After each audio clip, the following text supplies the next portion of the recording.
எல்லாருக்கும் நமஸ்காரம். நம்ம ராமாயணம் பத்தி தெரிஞ்சுன்னு வந்துட்டு இருக்கோம் இல்லையா? ஸோ இன்னைக்கு வீடியோவில் நம்ம என்ன பார்க்க போறோம்னா, ராமாயணத்தோட முக்கியமான ஹீரோ யாரு? ராமர் பெருமாள் தானே. ஸோ அந்த ராமரை பத்தி தான் நம்ம இன்னைக்கு தெரிஞ்சுக்க போறோம்.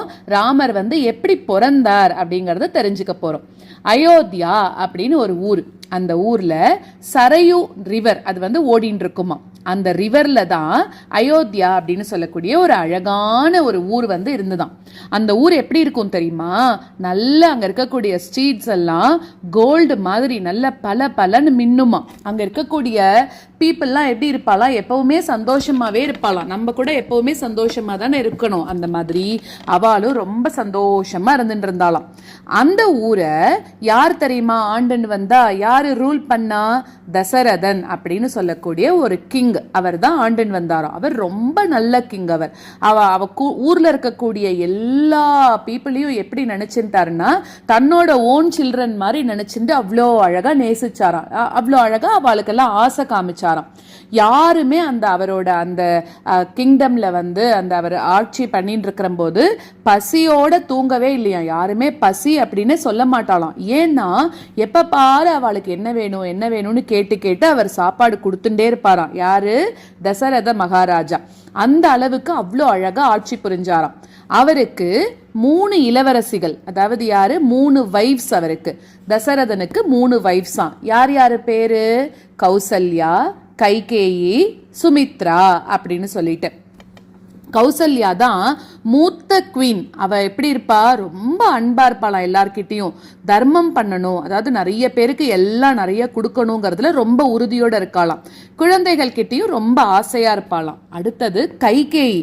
அவ தான் செகண்ட் குவீன். அவ எப்படி இருப்பான்னா ரொம்ப ஸ்ட்ராங் லேடியா இருப்பாளாம். குதிரையெல்லாம் ஓட்டுவாளாம்.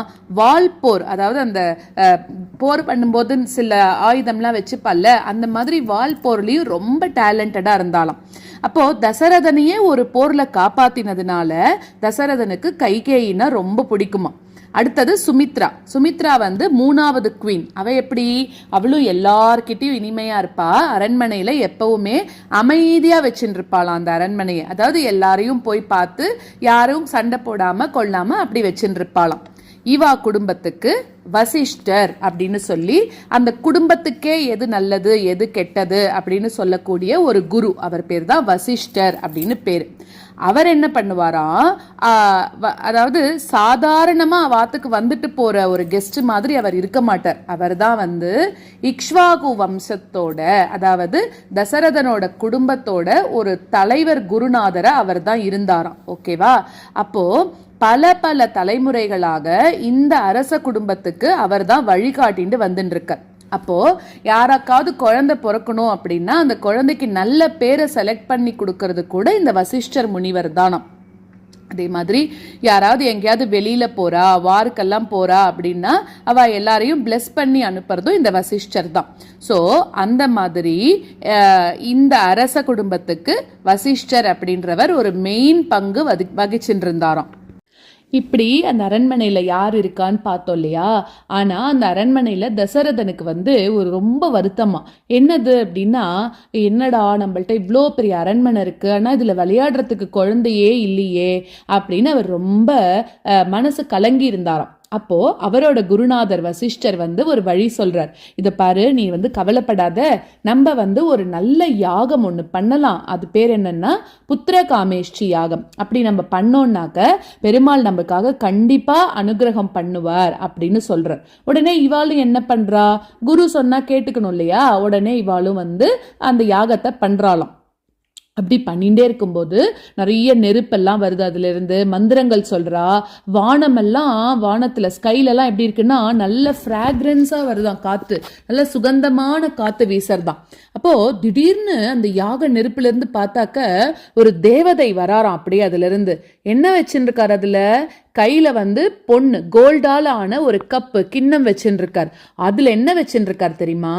பாயசம் வச்சுட்டு இருக்காராம். அப்ப அவர் என்ன சொல்றார், இந்த பாரு அரசே அப்படின்னு கூப்பிடுறார். யார? தசரதனை பார்த்து, இத நீ வந்து உன்னோட அரசிகள், அதாவது உன்னோட வைஃப்ஸ் குவீன்ஸ் எல்லாம் இருக்கா இல்லையா, 3 பேர் பார்த்தோமே, அவளுக்கு குடு அப்படின்னு கேட்கிறாராம். அப்படின்னு சொல்றார். அந்த பெருமாளோட ஆசீர்வாதம் இதுல இருக்கு அப்படின்னு சொல்றார். உடனே அவரும் அவளோட வைஃப்ஸ்கெல்லாம் கொடுக்கறாராம். உடனே என்னாச்சு? அப்போ 4 குழந்தைகள் பிறக்கிறதாம். யார் யாரு தெரியுமா? கௌசல்யாக்கு ராமர் பிறக்கிறார். அவர் தான் ராமாயணத்தோட ஹீரோ. அவர் பிறக்கிறார். அப்ப ராமர் எப்படி இருக்காருன்னா, அவரோட கண்கள் வந்து தாமரை மாதிரி இருந்துதாம். முகம் எப்படி இருந்தது? நிலா போல இருந்துதாம். அடுத்தது கைகேயிக்கு யார் பிறக்கிறா? பரதன். அப்ப பரதன் எப்படி இருக்கான்? வீரம், அன்பு எல்லாம் கலந்தவனா இருக்கானா. சுமித்ரைக்கு யார் பிறக்கிறான்னா 2 பேர் பிறக்கிறா. லக்ஷ்மணன், சத்ருக்னன் அப்படின்னு சொல்லி 2 பேர் ட்வின்ஸா பிறக்கிறா. அவ எப்பவுமே ஒன்னாவே இருப்பாளாம். சோ இவ எல்லா குழந்தைகள்லாம் பிறந்தா விட்டு அயோத்தி ஊரே இவாளை கொண்டாடித்தான். ஸோ 4 குழந்தைகளும் பிறந்த அன்னைக்கு அயோத்தி முழுக்க முழுக்க விளக்கெல்லாம் ஏத்தினாலாம். மக்கள்லாம் ரொம்ப சந்தோஷமா இருக்கா. ஒருத்தரோட ஒருத்தர் வந்து இனிப்புகள், ஸ்வீட்ஸ் எல்லாம் கொடுத்துக்கிறாராம். அதுக்கப்புறம் வசிஷ்ட முனிவர் வந்து குழந்தைகளுக்கு நல்ல நல்ல பேர்கள் எல்லாம் சூட்டிட்டு, பேர்கள்லாம் வச்சுட்டு ஆசீர்வாதம் பண்ணிட்டு போனார். அந்த 4 குழந்தைகள்ல மூத்தவன் தான் ராமன். அவர்தான் அதுக்கப்புறம் அவருக்கு அடுத்தது வர இதுல எல்லாம் எப்படி இருந்திருக்காருன்னா, இந்த உலகத்துக்கே ஒரு முன்மாதிரியாக இப்படிதான் இருக்கணும் ஒருத்தர் அப்படின்ற மாதிரி வாழ்ந்து காமிச்சவர் ராமர் அப்படின்னு சொல்றா. ஸோ அந்த ராமர் என்னெல்லாம் பண்ணார் அப்படிங்கிறத தெரிஞ்சுண்டு, ஏன்னா அவர் நம்மளுக்கு வந்து அவர் வந்து ஒரு பெருமாள், ஆனால் அவர் வந்து நமக்காக இப்படி தான் இருக்கணும்னு சொல்லி கொடுக்கணுன்றதுக்காக மனுஷ அவதாரம் எடுத்துன்னு வந்து பிறந்திருக்கார் இந்த பூலோகத்தில். ஸோ அவரை மாதிரியே அவரை பற்றி நம்ம நிறைய தெரிஞ்சுண்டு நல்ல வழியிலேயே அவர் போனார். அதே மாதிரி அவரை மாதிரியே நம்மளும் ஃபாலோ பண்ணலாம். சரியா? ஸோ இன்னொரு கதையோட இன்னொரு வீடியோவில் உங்கள் எல்லாரையும் பார்க்குறேன். ஓகேவா? பை.